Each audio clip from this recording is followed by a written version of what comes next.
di 2014, saya pernah dengar, Bu Mega saat itu kan ragu sekali untuk memajukan Pak Jokowi sebagai presiden. Anda salah satu orang yang meyakinkan Bu Mega bahwa Pak Jokowi itu adalah orang yang layak dimajukan PDI Perjuangan sebagai presiden. Dan setelah ini semua terjadi, Anda menyesal nggak?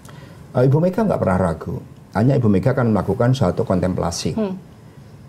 Melihat bagaimana kehendak rakyat itu. Yang saat itu mau tidak mau, ya kita melihat secara objektif bahwa pemimpin perempuan di Republik ini masih menghadapi persoalan karena aspek budaya, agama, dan sebagainya.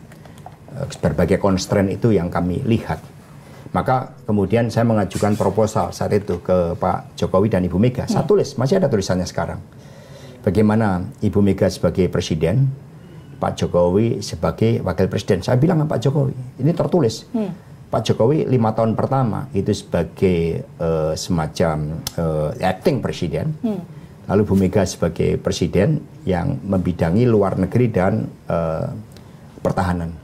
Ekonomi, day-to-day government-nya itu adalah Pak Jokowi. Sama dengan Ibu Mega ketika zaman Gus Dur. Lalu 2 periode selanjutnya baru Pak Jokowi menjadi the real presiden. Tapi itu tidak mendapatkan respon sama sekali. Bahkan Pak Jokowi mengatakan, saya sampaikan ini problematika berat akibat kepemimpinan Pak SBY pada periode kedua, apalagi juga periode pertama yang menimbulkan berbagai persoalan kebangsaan. Itu kami rumuskan. Lalu Pak Jokowi mengatakan, justru ketika Pak SBY tidak berprestasi, maka melakukan sedikit perubahan saja, itu akan kelihatan hasilnya.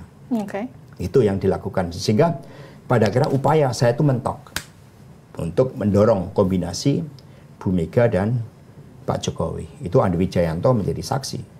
Nah, kemudian ya akhirnya pergerakan day-to-day menjelang bulan Maret itu akhirnya mengerucut.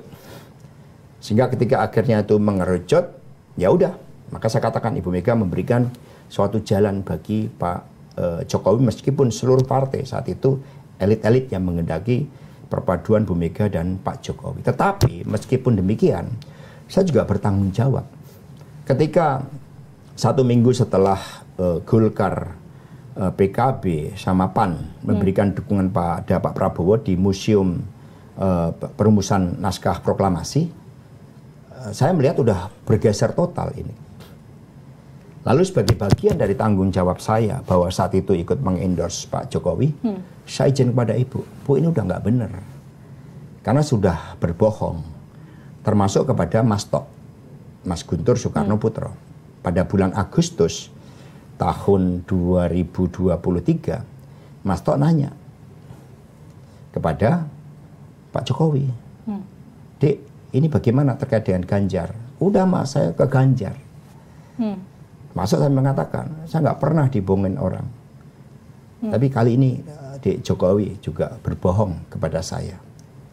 Padahal tanggal 17 Agustus saya bertanya kepada Dek Jokowi. Ya itu ceritanya. Jadi saya tanggung jawab tentu saja. Maka sebagai tanggung jawab itu saya memilih, Bu, sebagai tanggung jawab saya mohon izin supaya tidak mengganggu partai.